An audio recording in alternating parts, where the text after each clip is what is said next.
એ કે તમારા ઠાકોરજીના દર્શન કોઈને કરાવાય નહીં. તો એમણે સરસ એક પ્રસંગ કીધો હતો.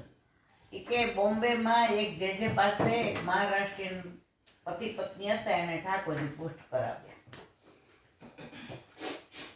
પછી ઘરે પધરાવીને ગયા.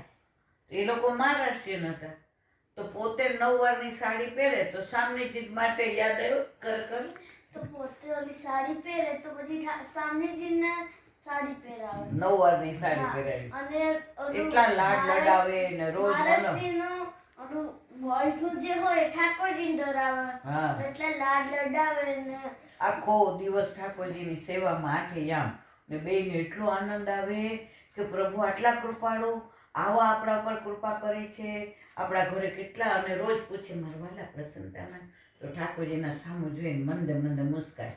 પછી એક દિવસ શું થયું? એક દિવસે એક વૈષ્ણવ આયા અને કીધું કે મને તમારા ઠાકોરજીના દર્શન કરાવશો. તો એમને થયું કે એમને ખબર નથી કે ના દર્શન કરાવાય, તો કરાયા દર્શન. તો પછી કે હાય હાય હાય હાય, આવા વસ્ત્ર ધરાવાય ઠાકોરજી, આ તો તમારા ઓલાના છે, આમાં તો ઠાકોરજી શ્રમ પડે.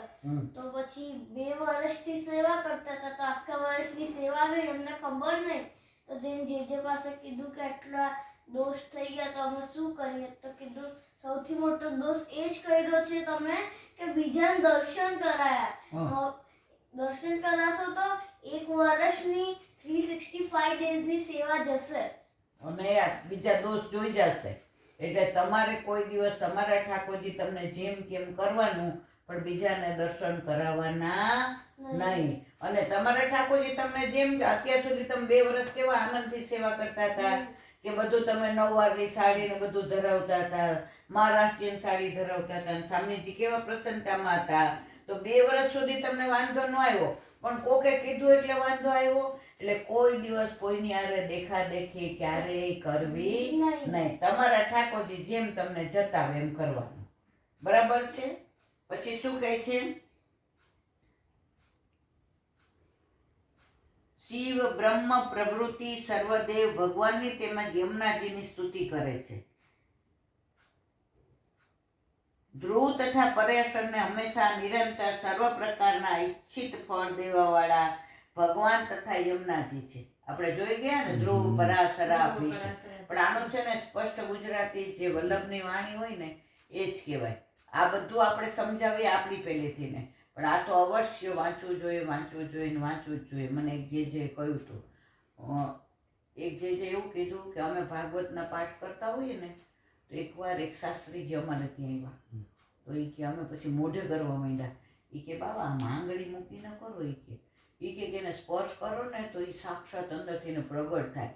કે આજે તમે ચરણ સ્પર્શ કરો તો કેવા સ્પંદનો થાય, એમ ભાગવત ઠાકોરજીનું સાક્ષાત નામાત્મક સ્વરૂપ છે. એમાં મંગળી અડાડો ને સાક્ષાત અંદરથી ને તમને અનુભૂતિ થાય.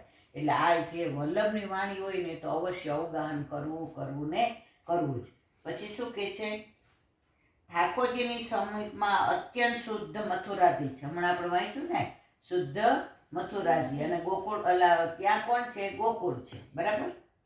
તથા યમુનાજીના તટ ઉપર શ્રી મથુરાજી સમગ્ર ગોપ તથા ગોપીજનોના સમૂહથી વીંટળાયેલા ઠાકોરજી છે. તેમ યમુનાજીના કિનારે ગોપીજનોને પ્રથમ ઠાકોરજીના સંબંધનો અનુભવ થયો. તેથી સઘળા ગોપીજનો વડે યમુનાજી પણ વીંટળાયેલા છે. કૃપારૂપ સમુદ્રના આશ્રયનું સુંદર સ્થાન ઠાકોરજી. આપણે સાગરની વાત કરીને કે ઠાકોરજી કૃપાના સાગર છે અને યમુનાજી કૃપાના સાગર છે. તો 2 સાગર ભેગા થાય પછી વલ્લભ કહે છે કે તમારે ચિંતા કરવાની જરૂર નહીં. એ સાગર તમને એટલું અમૃતપાન કરાવશે કે તમારું શરીરની અંદર દ્વેષ હશે, ઝેર હશે, ક્લેશ હશે, પાપ. ઘણા કે પ્રશ્ન પૂછતા હોય કે અમારે યમુના પાન અરે સ્નાન થાય. એટલે ભલા માણસ કાહે તારે દેહ બોળવાની જરૂર શું છે? તારે પાન કરવાથી જ બધું. મર્યાદા માર્ગીઓ વાળાને ચતુર્પ્રિયાનો ખ્યાલ જ નથી. એ યમુનાજીને નદી સમજે. એટલે ગંગાજીમાં એમ કે અમે સ્નાન કરીએ તો અમારા પાપ ધોવાઈ જાય. તો યમુનાજી પાપ ધોવા માટે નથી. પાપ ધોવા વખતે તમારે ગંગાજી જવું પડે. યમુનાજી તો સાક્ષાત પ્રભુનો તમને સંબંધ કરાવે છે. પણ કોને? જેણે બ્રહ્મ સંબંધ લઈને વલ્લભે આપણી ઓળખાણ ઠાકોરજી સાથે કરાવી હોય એટલે યમુનાજીનું સાક્ષાત પ્રમાણ કે જેવું બ્રહ્મ સંબંધ લ્યો એટલે તરત યમુનાજીનું ઓલું પદ યાદ કરો, બ્રહ્મ સંબંધ જબ હોત યા જીવ को तब ही उनकी भुजा वाम फरके। वाम कोनी? ये દોર કર સોર કર જાય પીએ છો આમ દોડતા દોડતા આજે તમારા ઘરે 10 વર્ષથી અમેરિકાથી તમારો ભાઈ નો આવ્યો હોય અને એરપોર્ટ પરથી ઉતરે અને સીધો તમને સરપ્રાઈઝ આપવા આવે અને તમે જેવો જોવો એટલે તરત તમે દોડતા દોડતા મારો ભાઈ એવો, મારો ભાઈ એવો, મારો ભાઈ જો ભાઈ તો તમારો ભાઈ 10 વર્ષથી જો એટલે તમે કેટલા કરોડો વર્ષોથી વિખૂટા પડ્યા હતા અને જીવા તમે શરણે આવ્યા એટલે તરત યમુનાજી શું ઠાકોરજીને ખબર નથી કે જે જીવને માર શોધવા નતો એને જ વલ્લભને મોકલે?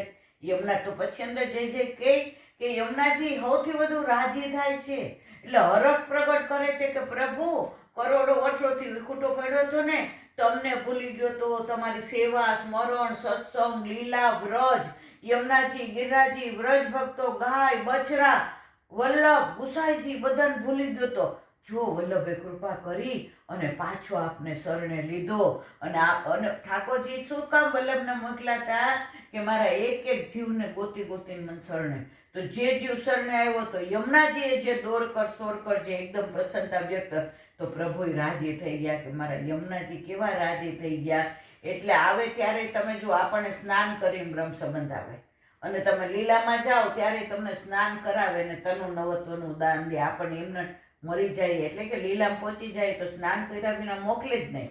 શું કામ? આપણે યમુનાજી આપણને સ્નાન કરાવીને કહે છે હવે તને નવ તનુ નવત્વ, તમે બ્રહ્મ સંબંધ લ્યો ને પાન કરો એટલે તનુ નવત્વનું અને ઉપર લીલામાં જાઓ એટલે નવ તનુ નવત્વનું દાન કરે. આગળ આવશે પછી એનું વિવરણ કરીશું.